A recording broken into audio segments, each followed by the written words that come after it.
होली से पहले बुलडोजर बाबा का फरमान, मस्जिदों पर हिजाब ताले से डरे भाईजान। होली से पहले ही पुलिस ने बना दिया ना भेदने वाला किला। जी, होली का काउंटडाउन शुरू होते ही बाजारों में रंग, गुलाल और पिचकारियों की रौनक फैल चुकी है। लेकिन उत्तर प्रदेश में इस बार रंगों से पहले सुरक्षा का रंग सबसे ज्यादा गाढ़ा दिखाई दिया, क्योंकि संभल से लेकर शाहजहांपुर तक प्रशासन पूरी तरह एक्शन मोड में है और होली के जुलूस मार्ग पर पड़ने वाली मस्जिदों और मजारों को पन्नी व त्रिपाल से ढकने का काम तेजी से चल रहा है। प्रशासन का साफ संदेश है कि त्योहारों में रंग जरूर उड़े, लेकिन किसी भी तरह का विवाद, टकराव या तनाव पैदा ना हो। खास तौर पर शाहजहांपुर में, जहां लाड साहब जुलूस सिर्फ एक धार्मिक आयोजन नहीं बल्कि सदियों पुरानी परंपरा और पहचान का प्रतीक माना जाता है।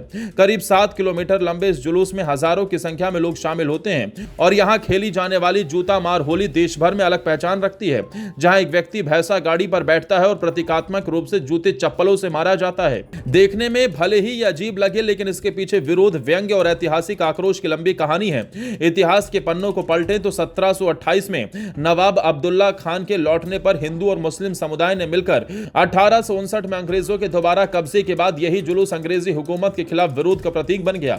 आजादी के बाद इसे नवाब साहब का जुलूस कहा गया और फिर 1988 में तत्कालीन डीएम कपिल देव ने इसका नाम लाड साहब का जुलूस कर दिया। वक्त के साथ इसमें जूता मार होली की परंपरा जुड़ती चली गई और यह आयोजन आज सांस्कृतिक विरासत के रूप में देखा जाता है। लेकिन समय के साथ चुनौतियां भी बढ़ी और इसी को देखते हुए इस बार प्रशासन ने सुरक्षा को सर्वोच्च प्राथमिकता दी। बड़े लाड साहब के रूट पर 72 से ज्यादा और छोटे राज साहब के मार्ग पर 20 से अधिक मस्जिदों और मजारों को त्रिपाल से ढका जा रहा है। कुल मिलाकर 90 से ज्यादा धार्मिक स्थलों को कवर किया जा रहा है। 98 स्थानों पर बैरिकेडिंग की जा रही है। पिछले साल के मुकाबले 1.5 गुना ज्यादा पुलिस बल तैनात रहेगा और 200 से अधिक मजिस्ट्रेट स्तर के अधिकारी मौके पर मौजूद रहेंगे। प्रशासन का कहना है कि इस बार होली और रमजान का समय एक साथ पड़ रहा है, जिसमें संवेदनशीलता और बढ़ जाती है। अगर जुलूस के दौरान किसी शरारती तत्व ने जानबूझकर किसी धार्मिक स्थल पर रंग या गुलाल डाल दिया तो माहौल बिगड़ सकता है और एक छोटी सी चिंगारी बड़े विवाद का रूप ले सकती है। इसलिए विवाद होने के बाद कार्रवाई करने के बजाय पहले से ही सुरक्षा कवच तैयार किया जा रहा है। हालांकि इस फैसले को लेकर सियासी बयानबाजी भी तेज है। कुछ लोग इसे जरूरत से ज्यादा सख्ती बता रहे हैं और सवाल उठा रहे हैं कि क्या त्रिपाल से ढकने से समाज में दिक्कत होगी और क्या इससे किसी समुदाय की भावनाओं को ठेस पहुंचेगी। वहीं दूसरी तरफ समर्थकों का तर्क है कि यह कोई स्थायी व्यवस्था नहीं बल्कि सिर्फ जुलूस और त्योहार के समय का अस्थायी इंतजाम है। न किसी धार्मिक स्थल को नुकसान पहुंचाया जा रहा है और न ही किसी की आस्था में दखल दिया जा रहा है। इसी बीच योगी मॉडल की चर्चा भी जोरों पर है, जिसमें पहले तैयारी और फिर त्योहार का सिद्धांत सामने रखा जाता है। बीते कुछ सालों में उत्तर प्रदेश में बड़े धार्मिक आयोजनों, कांवड़ यात्रा, दुर्गा पूजा और अन्य जुलूसों के दौरान इसी मॉडल को लागू किया गया, जहां कानून व्यवस्था से कोई समझौता नहीं किया गया।